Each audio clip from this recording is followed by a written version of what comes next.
তোমাদের কয়েকটা আমি জিনিস দেখাচ্ছি, এটা তোমরা বলতে পারো কি না দেখো তো। আমি দেখাচ্ছি,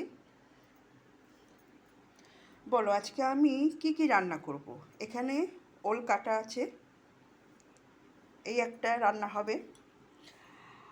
আর এখানে রয়েছে পেঁপে আছে, পেঁপে কাটা রয়েছে, উচ্ছে কাটা রয়েছে, আলু কাটা রয়েছে, বেগুন কাটা রয়েছে, কলা কাটা রয়েছে।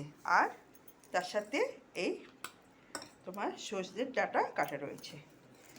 এইটা কি রান্না করব।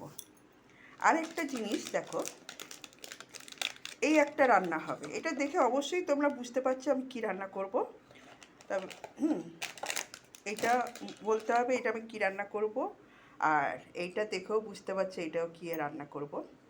তবে এটা আমার অনেক দিন মানে ইচ্ছা হচ্ছিল, কিন্তু ভয় লাগছিলো যদি কাশি টাশি হয়, সেই জন্যে দেখি আজকে খেয়ে দেখি কেমন লাগে।